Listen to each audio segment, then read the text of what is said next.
rock stars. Let's create a rock star chick today. Welcome back to my channel, spooky friends. Here's a list of materials that you'll need to complete this look. I'll leave them in the description box below as well. Now on to creating that famous pecker. We're going to be using non-drying clay for this. And we're going to be rolling chunks of it into tubes and forming it around the face cast, nose, mouth, and chin area. You're going to be then creating a structure for this by smoothing it out onto the cheeks and then building up the center portion on the mouth and nose into what I like to call a little mountain.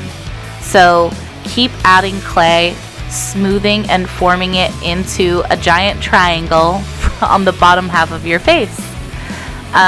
It's not going to really look like a beak yet, so don't worry about it too far looking like a beak right off the bat. That will come later. Once you have it a good height, about 3.5 inches off of your face, you're going to then create the difference in the mouth so that you have an opening where we can breathe out of. Taking a sculpting tool, I make a cut through that area and then I push up and down to give a little bit more space because we have to fit a paintbrush through there. So we're going to need quite a bit of a gap. You're going to want to put your finger in between there, and if you can fit your finger there, you can fit a paintbrush. Then this is where the creation of the beak really comes together. It's a lot easier to kind of get a sight for how the beak will look and smoothing it out as you go along. You're going to then want to create a difference between the beak and your cheek area. So I'm adding little tiny tubes and smoothing them out so that they look like wrinkles in the skin and a more seamless transition between just a beak on skin. It'll also help add texture and dimension to the look. Going into latex time, I'm using slip latex. It's a thicker consistency and it's a lot tougher of a result and better for prosthetics. Using a beauty sponge, I base out the entire prosthetic with the slip latex, patting it on as I go along. This is going to create a good base for us.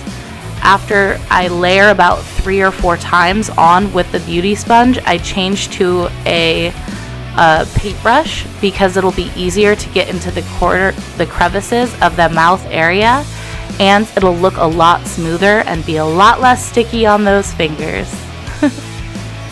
After I get about 6 layers of just latex alone, I start with the cotton balls.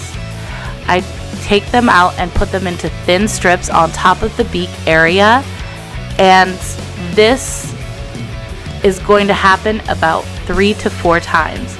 You'll put a layer of cotton down, you'll cover it with latex, wait for it to dry a little bit, and then do the second layer and the third layer.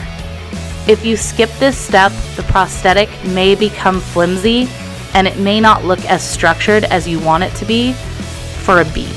You want it to be pretty darn sturdy. So take your time with it, add a bunch of layers. I would say at the end of this, I did about 4 layers of the cotton on top of the 6 to 8 layers I did of just the latex.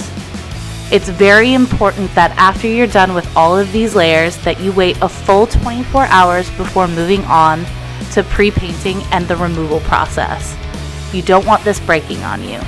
Then all that hard work will be for nothing.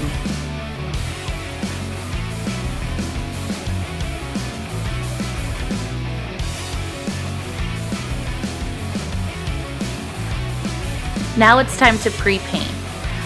You're going to take setting powder and dust it on top of the prosthetic before you start painting, just to make sure that everything's set. Now I'm using alcohol activated paints in an off-white color to start basing out the beak area. Now you have undertones in your actual skin, like yellows or red undertones. So for the beak cheek area, I'm taking a neutral orange-based tone and I'm going over all of that cheek wrinkle area in that basic tone. Then I'm taking a cedar brown darker color and I'm going into the to the wrinkles in the deepest part of the wrinkle with that brown tone, tapping it out as I go along, as well as taking a beauty sponge and diffusing the color with a little bit extra 99% isopropyl alcohol. Once you have it the way that you like it and all the shading is done, go ahead and add the yellow tone on top of it.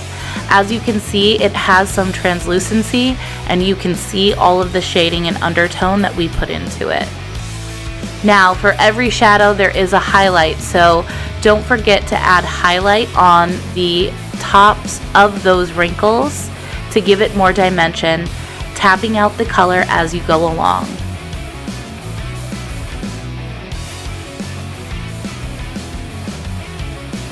I'm going to completely set the entire prosthetic now. In order for me to start the removal process, you want to make sure that every time you lift up an edge on the prosthetic that you're dusting it completely with setting powder. If you fail to do this, the prosthetic itself will fold over on each other, and it's not going to be very much fun trying to unfold it. So every time you lift, dust with powder, and then once you have all of the corners off of the entire thing, you'll get more leverage and you'll be able to just pull it off in one foul swoop. Once it's completely inside out, dust the inside with the setting powder before turning it right side in. I've also cut the inner portion of the mouth a little bit so that there's movement and enough room for us to breathe and move our mouth around.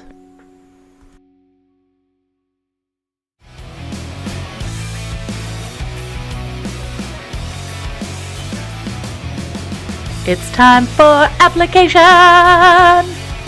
Now, put it on your face, make sure that it fits okay, and cut anywhere that's a little bit too long or scraggly off of the prosthetic. Using an SFX adhesive, you're going to put it on everywhere where the edges of the prosthetic will lay on your face. Be very, very careful near your eyes. You don't want to get too close. Once it's clear, it's ready to adhere. Start with the top and work your way down, putting the edges everywhere where you would put the adhesive. Pressing it into your face so that it goes on and it lays flat.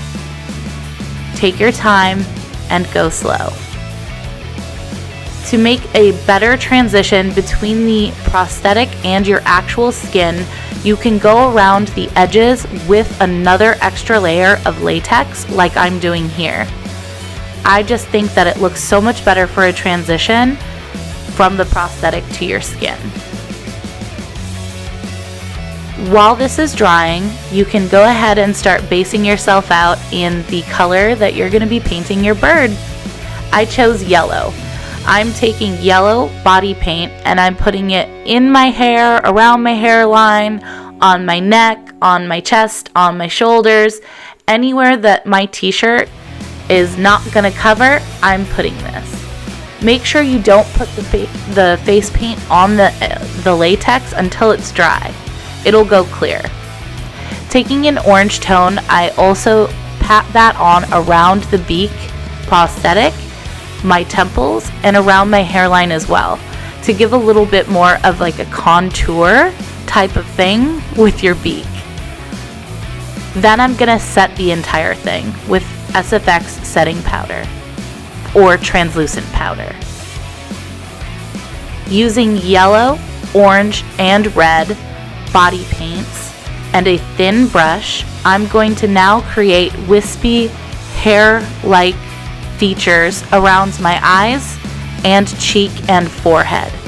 So starting off with orange, going around the first, you're just creating wispy lines, because when you look at a bird up close, it kind of looks like they have hair around their face, but they are little tiny cute feathers. So just layer tiny wispy lines around all of that area. Now let's do a Rockstar eye. I put down some tape to give myself the sharpest cat wing possible. Taking black eyeshadow and a packing brush, I create a giant wing, hitting the top of my brow bone and jetting all the way to my nose at a sharp angle. As you can see here, I'm just pushing the color, but I'm stopping at midpoint of my eye and brushing the color underneath my eye about midway as well. The rest of it will be filled in with white, so you don't want to do your entire eye. Pack the color in there. We want it to be a really solid black. Then taking the Jumbo Milk pencil and filling in the rest of the eye area. Then we're going to take a fluffy still packing brush and we're going to add white eyeshadow on top of everywhere we just added the cream milk pencil to really buff the black and the white eyeshadow together and make the transition gray shade in between. Really marry and fluff those two colors together, and you're going to want to do this underneath the eye and in the inner corner as well.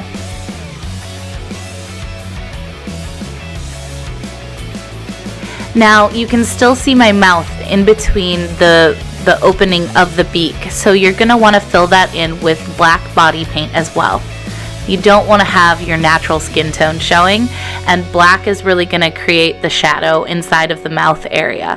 You can do this on the top and the bottom of the beak as well for added dimension. And guys, that's about it. Add some fake piercings onto your beak with some crafting wire. Just turn it into a circle, pop it on, and my God, you are a rock star! Out to take on the world. Thank you guys so much for watching. I really do appreciate it. Don't forget to like, comment, and subscribe. All of my social media channels can be found at SamJamEffects. And as usual, stay spooky, friends.